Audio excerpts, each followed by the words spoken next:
This episode of My Dusty Bible will be read in the New Living Translation.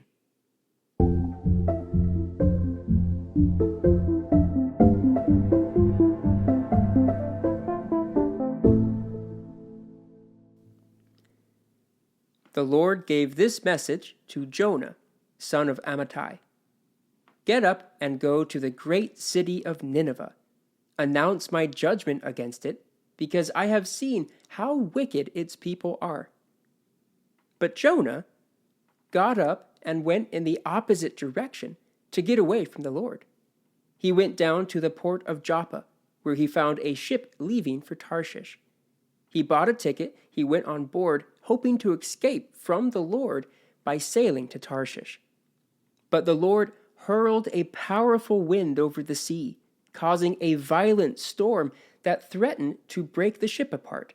Fearing for their lives, the desperate sailors shouted to their gods for help and threw the cargo overboard to lighten the ship. But all this time, Jonah was sound asleep down in the hold. So the captain went down after him. "How can you sleep at a time like this?" he shouted. "Get up and pray to your God. Maybe he will pay attention to us and spare our lives." Then the crew cast lots to see which of them had offended the gods and caused this terrible storm. When they did this, the lots identified Jonah as the culprit. "Why has this awful storm come down on us?" they demanded. "Who are you? What is your line of work? What country are you from?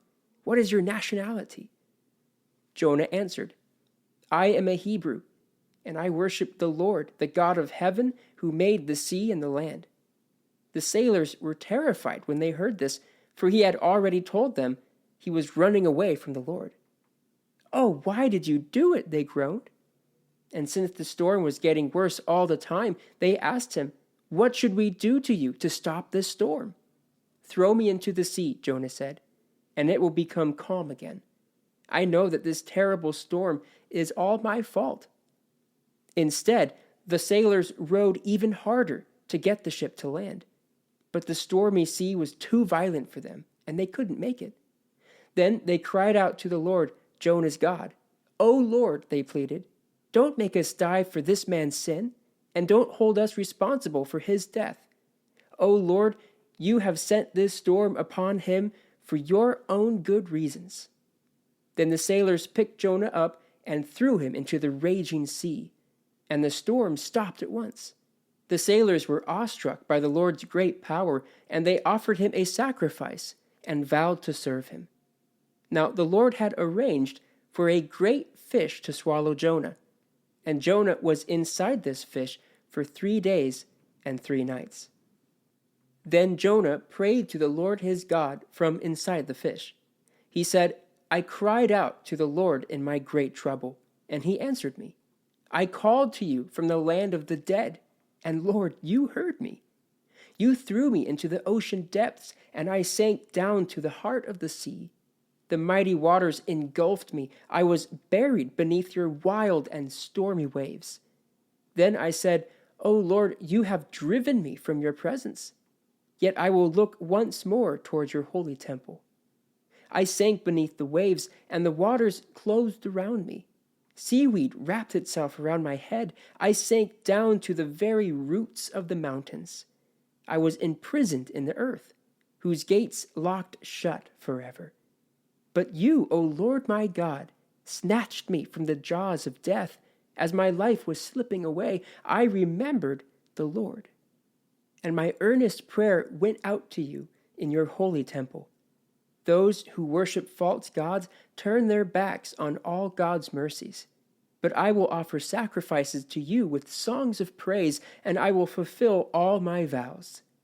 For my salvation comes from the Lord alone.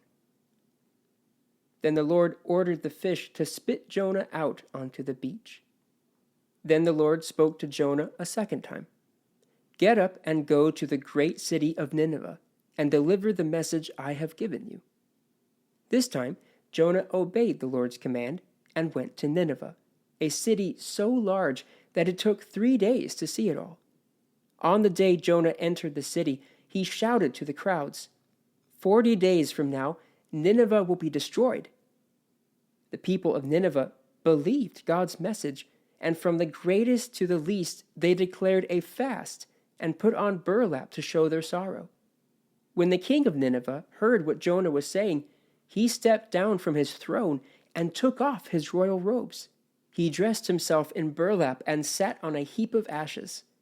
Then the king and his nobles sent this decree throughout the city: no one, not even the animals from your herds and flocks, may eat or drink anything at all. People and animals alike must wear garments of mourning, and everyone must pray earnestly to God. They must turn from their evil ways and stop all their violence. Who can tell? Perhaps even yet God will change his mind and hold back his fierce anger from destroying us. When God saw what they had done and how they had put a stop to their evil ways, he changed his mind and did not carry out the destruction he had threatened. This change of plans greatly upset Jonah, and he became very angry. So he complained to the Lord about it. Didn't I say before I left home that you would do this, Lord? That is why I ran away to Tarshish. I knew that you are a merciful and compassionate God, slow to get angry and filled with unfailing love. You are eager to turn back from destroying people. Just kill me now, Lord. I'd rather be dead than alive if what I predicted will not happen. The Lord replied, "Is it right for you to be angry about this?" Then Jonah went out to the east side of the city and made a shelter to sit under as he waited to see what would happen to the city. And the Lord God arranged for a leafy plant to grow there, and soon it spread its broad leaves over Jonah's head, shading him from the sun. This eased his discomfort, and Jonah was very grateful for the plant. But God also arranged for a worm.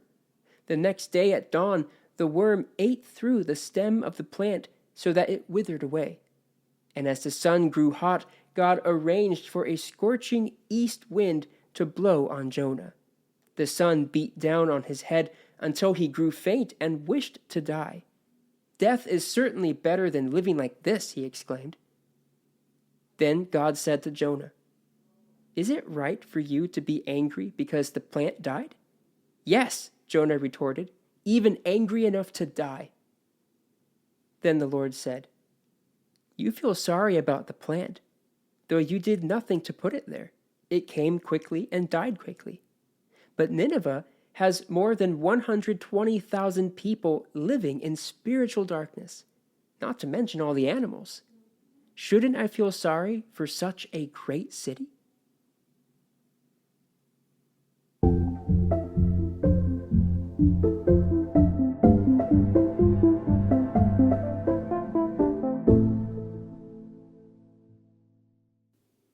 This episode of My Dusty Bible was read in the New Living Translation.